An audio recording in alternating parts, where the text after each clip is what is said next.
வாழ்க்கையில் எப்போதாவது நீங்கள் ஒரு கூட்டத்தில் அவமானப்பட்டு தலைகுனிந்து நின்றிருக்கிறீர்களா? உன்னால் எதையும் சாதிக்க முடியாது என்று யாராவது உங்களை பார்த்து சிரித்திருக்கிறார்களா? அப்படி நடந்திருந்தால் அந்த தருணத்தை எண்ணி வருத்தப்படாதீர்கள். சாணக்கியர் சொல்கிறார், உன் எதிரி உன் மீது வீசும் அவமானம் என்பது உன்னை கொல்லும் விஷம் அல்ல, அது உன்னை ஒரு பேரரசனாக மாற்றப் போகும் மருந்து. அவமானம் என்பது ஒரு நெருப்பு போன்றது. அந்த நெருப்பில் விழுந்து நீங்கள் சாம்பலாக போகிறீர்களா, அல்லது அந்த நெருப்பையே ஒரு பந்தமாக ஏந்தி உங்கள் பாதையை வெளிச்சமாக போகிறீர்களா என்பது உங்கள் கையில் தான் இருக்கிறது.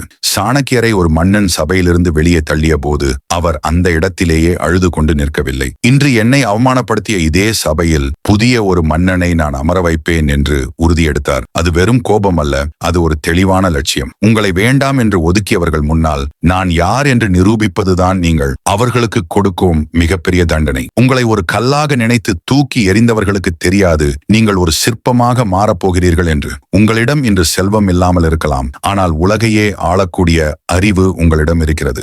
சாணக்கியர் ஒரு மிகச்சிறந்த உண்மையை சொல்கிறார், ஆத்திரம் உள்ளவனுக்கு அறிவு வேலை செய்யாது. உங்களுக்கு அவமானம் ஏற்படும் போது ரத்தம் கொதிக்கும், கைகள் நடுங்கும், யாரையாவது அடிக்க வேண்டும் போல தோன்றும். ஆனால் அந்த உணர்ச்சி உங்களை அழித்துவிடும். சாணக்கியர் தன் சிகையை அவிழ்த்துவிட்ட போது ஆக்ரோஷமாகத்தான் இருந்தார். ஆனால் அந்த ஆக்ரோஷத்தை அவர் பேச்சில் காட்டவில்லை. அமைதியாக சபையை விட்டு வெளியேறினார். ஏன் தெரியுமா? எதிரியை வீழ்த்த வேண்டும் என்றால் முதலில் உங்களை நீங்கள் ஜெயிக்க வேண்டும். உங்கள் வாழ்க்கையில் உங்களை ஒருவர் அசிங்கப்படுத்தும் போது உடனடியாக பதில் பேசாதீர்கள். நீங்கள் பதில் பேசினால் உங்கள் சக்தி அங்கே செலவாகிவிடும். சாணக்கியரின் தத்துவப்படி பகைவனின் வார்த்தைகளை செவிகளால் கேட்காதே, உன் இதயத்தால் சேமித்து வை.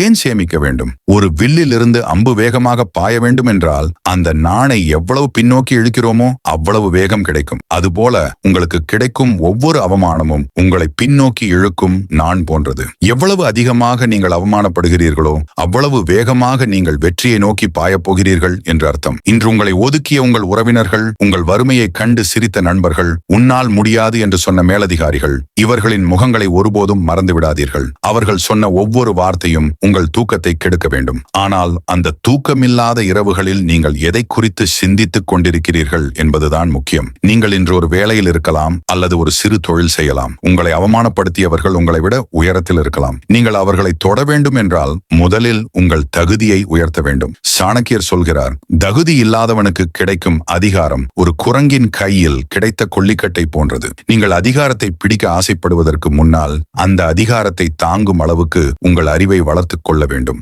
ஒரு மனிதன் உங்களை அவமானப்படுத்துகிறான் என்றால் அவனிடம் ஏதோ ஒரு அதிகாரம் இருக்கிறது என்று அர்த்தம். அது பணமாக இருக்கலாம், பதவியாக இருக்கலாம், அல்லது பலமாக இருக்கலாம். நீங்கள் அவனை வீழ்த்த வேண்டும் என்றால் அவனிடம் இருக்கும் அந்த அதிகாரத்தை விட பெரிய ஒன்றை நீங்கள் அடைய வேண்டும். அதற்கு தேவை உழைப்பு மட்டுமல்ல, திட்டமிட்ட உழைப்பு.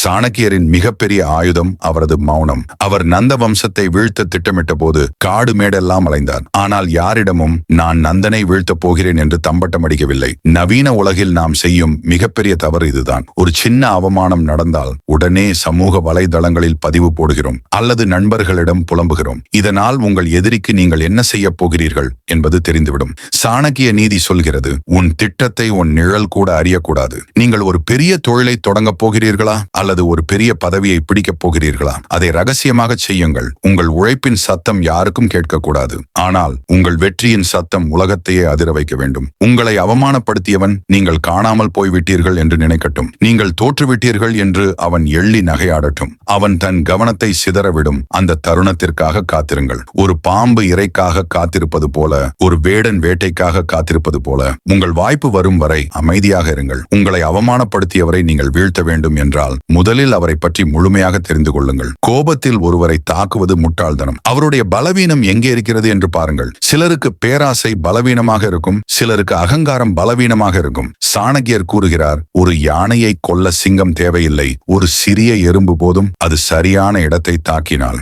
உங்கள் எதிரி எவ்வளவு பெரிய ஆளாக இருந்தாலும் அவரிடம் ஒரு ஓட்டை இருக்கும். அந்த ஓட்டையை உங்கள் அறிவால் கண்டறியுங்கள். இன்று உங்கள் கையில் பணம் இல்லை என்பதற்காகத்தானே உங்களை அவமானப்படுத்தினார்கள். உங்கள் உருவம் சரியில்லை என்பதற்காகத்தானே உங்களை கேலி செய்தார்கள். இதே கண்கள், இதே உலகம் நாளை நீங்கள் ஒரு சொகுசு காரில் வரும்போது உங்களை பார்த்து வியக்கும். அன்று உங்களை ஒதுக்கியவர்கள் இவன் எனக்கு தெரிந்தவன்தான் என்று பெருமையாக சொல்லிக் கொள்வார்கள். அந்த மாற்றத்தை உருவாக்கப் போவது யார்? நீங்கள்தான். சாணக்கியர் தன் சீடர்களிடம் அடிக்கடி சொல்வார், வருங்காலத்தை பற்றி பயப்படாதே, இறந்த காலத்தை பற்றி வருந்தாதே, நிகழ்காலத்தை உன் வசமாக்கு. இன்று உங்களை அவமானப்படுத்தி அந்த சம்பவம் முடிந்துவிட்டது. அதை நினைத்து அழுது கொண்டிருப்பதில் பயனில்லை. ஆனால் அந்த அவமானம் கொடுத்த வலியை வைத்து இன்று நீங்கள் என்ன செய்ய போகிறீர்கள்? உங்கள் அறிவை தீட்டுங்கள். உங்கள் தொழிலில் முதலிடத்திற்கு வாருங்கள். உங்களை வேண்டாம் என்று சொன்னவர்கள் உங்கள் அப்பாயின்ட்மெண்ட்டுக்காக காத்திருக்கும் நிலையை உருவாக்குங்கள். அதுதான் நீங்கள் அவர்களுக்கு கொடுக்கும் மரண அடி. இன்று உங்களை அவமானப்படுத்தியவர்கள் உங்களை பலவீனமானவர் என்று நினைத்துக் கொண்டிருக்கிறார்கள். அந்த நினைப்பை அவர்களுக்கு மாற்றாதீர்கள். நீங்கள் பலவீனமாக இருப்பது போலவே நடியுங்கள். ஆனால் உள்ளுக்குள்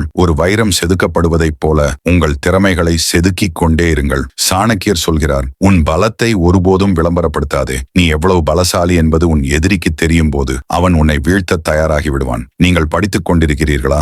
யாரிடமும் சொல்லாதீர்கள். நீங்கள் ஒரு புதிய தொழிலை கற்றுக்கொள்கிறீர்களா? ரகசியமாக செய்யுங்கள். உலகம் உங்களை ஒன்றுமில்லாதவன் என்று நினைக்கும் போதுதான் நீங்கள் ரகசியமாக பலம் பெற முடியும். உதாரணத்திற்கு, நீங்கள் ஒரு வேலையில் இருக்கிறீர்கள் என்று வைத்துக் கொள்வோம். உங்கள் முதலாளி உங்களை மதிக்கவில்லை என்றால் அந்த வேலையில் உங்களை விடச் சிறந்தவர் யாருமில்லை எனும் நிலையை அடையுங்கள். நீங்கள் இல்லாமல் அந்த நிறுவனம் இயங்க முடியாது என்ற நிலையை உருவாக்கும் போது அவமானம் அங்கீகாரமாக மாறும். சாணக்கியரின் சூத்திரம் இதுதான். உன் திறமையால் நீ ஒரு தவிர்க்க முடியாத சக்தியாக மாறு. பலர் அவமானப்பட்ட பிறகு மதுவுக்கோ அல்லது தேவையற்ற கவலைகளுக்கோ அடிமையாகி தங்கள் வாழ்க்கையை தொலைத்து விடுகிறார்கள். ஆனால் சாணக்கியர் சொல்கிறார், காலம் என்பது ஒரு கூர்மையான கத்தி. அதை வைத்து நீ உன்னை செதுக்கப் போகிறாயா அல்லது உன்னை நீயே வெட்டி கொள்ளப் போகிறாயா என்பது உன் கையில் தான் இருக்கிறது. ஒரு நாளைக்கு உங்களுக்கு கிடைக்கும் 24 மணி நேரத்தில் எத்தனை மணி நேரத்தை உங்கள் முன்னேற்றத்திற்காக செலவிடுகிறீர்கள்? உங்களை அவமானப்படுத்தியவன் தூங்கிக் கொண்டிருக்கும் போது நீங்கள் உழைக்க வேண்டும். அவன் கேளிக்கை விடுதிகளில் ஆடிக்கொண்டிருக்கும் போது நீங்கள் உங்கள் அறிவை தீட்டிக் கொண்டிருக்க வேண்டும். வெற்றி என்பது ஒரு விபத்து அல்ல,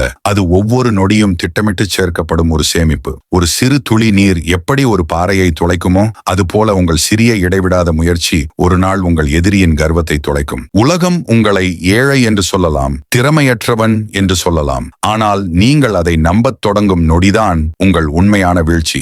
சாணக்கியர் கூறுகிறார், உன்னை நீயே மதிக்கவில்லை என்றால் இந்த உலகம் உன்னை ஒருபோதும் மதிக்காது. உங்கள் தோற்றம் எப்படியும் இருக்கலாம், உங்கள் கடந்த காலம் கசப்பானதாக இருக்கலாம், ஆனால் உங்கள் எதிர்காலத்தை எழுதும் பேனா உங்கள் கையில் இருக்கிறது. கண்ணாடியை பார்க்கும் போது ஒரு தோல்வியாளனை பார்க்காதீர்கள், ஒரு சாம்ராஜ்யத்தின் சிற்பியை பாருங்கள். அந்த தன்னம்பிக்கை உங்கள் கண்களில் தெரிந்தால் உங்களை அவமானப்படுத்தியவர்கள் உங்களை பார்க்கவே பயப்படுவார்கள். மனதளவில் நீங்கள் உறுதியாகிவிட்டீர்கள், அறிவையும் வளர்த்துக் கொண்டீர்கள். ஆனால் தனி ஒரு மனிதனாக எவ்வளவு தூரம் ஓட முடியும்? சாணக்கியர் ஒரு மிகச்சிறந்த பாடத்தை சொல்கிறார். ஒரு சக்கரம் மட்டும் இருந்தால் தேர் ஓடாது, அதுபோல திறமை மட்டும் இருந்தால் வெற்றி கிடைக்காது.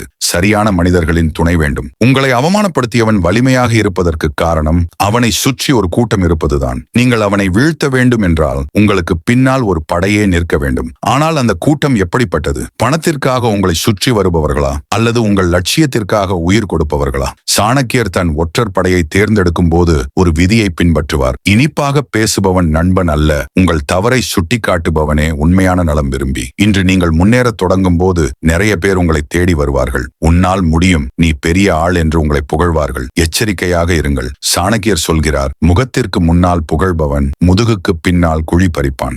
உங்களை அவமானப்படுத்தியவனை விட உங்கள் கூடவே இருந்து கொண்டு எதிரிக்கு உளவு சொல்பவன் அதிக ஆபத்தானவன். உங்கள் ரகசியங்களை யாரிடமும் பகிராதீர்கள். நீங்கள் என்ன செய்ய போகிறீர்கள் என்பது உங்கள் நிழலுக்கு கூட தெரியக்கூடாது. உங்களை சுற்றியிருப்பவர்களை சோதித்து பாருங்கள். ஒரு சிறிய பொய்யை சொல்லி யாரிடம் அது கசிகிறது என்று கவனியுங்கள். எவன் ஒருவன் உங்கள் ரகசியத்தை காக்கிறானோ அவன்தான் உங்கள் தளபதி. எதிரி எவ்வளவு பெரிய வீரனாக இருந்தாலும் அவனுக்கு ஒரு பலவீனம் இருக்கும். அந்த பலவீனத்தை தேடுவதில்தான் உன் புத்திசாலித்தனம் இருக்கிறது. நண்பர்களே, உங்களை ஒருவன் கேவலமாக பேசினான் என்பதற்காக நீங்கள் ஏன் அசிங்கப்பட வேண்டும்? நீங்கள் செய்த தப்பு என்ன? நீங்கள் ஏழையாக பிறந்தது உங்கள் தப்பா அல்லது உங்கள் திறமை அவருக்கு புரியவில்லை என்பது உங்கள் தப்பா? இல்லை, தவறு அவர் பக்கம் இருக்கிறது. ஆனால் அந்த தவறை அவருக்கு புரிய வைக்க வேண்டிய கடமை உங்களிடம் இருக்கிறது. அதற்கு நீங்கள் ஒரு தலைவனாக மாற வேண்டும். தலைவன் என்பவன் கட்டளையிடுபவன் அல்ல, தன் பின்னால் இருப்பவர்களை தற்காப்பவன். உங்களை சுற்றி ஒரு நம்பிக்கையான வட்டத்தை உருவாக்குங்கள். உங்கள் நேர்மை, உங்கள் உழைப்பு, உங்கள் அறிவு, இதை பார்த்து மக்கள் உங்களை தேடி வர வேண்டும். அன்று உங்களை ஒதுக்கிய அதே சமூகம் இன்று நீங்கள் சொல்லும் ஒரு வார்த்தைக்காக காத்திருக்க வேண்டும்.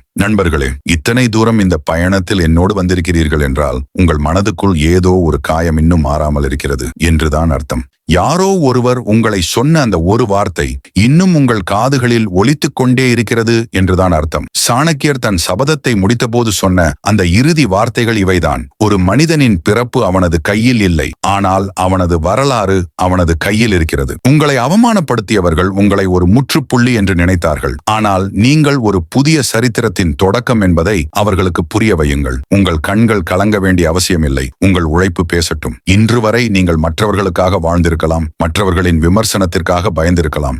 ஆனால் இன்று முதல் உங்களுக்காக வாழுங்கள். உங்கள் லட்சியத்திற்காக வாழுங்கள். உங்களை குப்பை என்று ஒதுக்கிய இதே சமூகம் நாளை உங்களை ஒரு கோபுரமாக பார்க்கும். அப்போது நீங்கள் கர்வப்படாமல், நான் பட்ட அதே வலியை இன்னொருவன் படக்கூடாது என்ற கருணையோடு இருங்கள். அதுதான் ஒரு உண்மையான சாணக்கியனின் அடையாளம். இன்று உங்களை யாராவது அவமானப்படுத்தி இருந்தால் அவர்களுக்கு பதில் சொல்ல ஒரு சபதம் எடுங்கள். நான் சாதிப்பேன் என்ற அந்த உறுதியை இப்போது இந்த வீடியோவின் கமெண்ட் பாக்ஸில் வெற்றி நிச்சயம் என்று பதிவிடுங்கள். உங்கள் ஒவ்வொரு கமெண்ட்டும் உங்கள் வெற்றிக்கான முதல் கையெழுத்து. இந்த உலகத்தில் உங்களைப் போலவே எத்தனையோ பேர் அவமானப்பட்டு வெளியே சொல்ல முடியாமல் அழுது கொண்டிருப்பார்கள். அவர்களுக்கு தேவை ஒரு ஆறுதல் வார்த்தை அல்ல, ஒரு சரியான வழிமுறை. அந்த ஒரு நபருக்கு இந்த வீடியோவை ஷேர் செய்யுங்கள். நீங்கள் பகிரும் இந்த ஒரு அறிவு ஒரு மனிதனின் வாழ்க்கையையே மாற்றலாம். அதிகாரம், செல்வம், ராஜதந்திரம், சாணக்கியரின் இந்த ரகசியங்கள் இன்னும் உங்கள் காதுகளில் ஒலிக்க வேண்டும் என்றால் மறக்காமல் நமது சேனலை சப்ஸ்கிரைப் செய்து அந்த பெல் ஐகானை அழுத்துங்கள். அடுத்த வீடியோவில் இன்னும் ஒரு சக்தி வாய்ந்த சாணக்கிய ரகசியத்துடன் உங்களை சந்திக்கிறேன். அதுவரை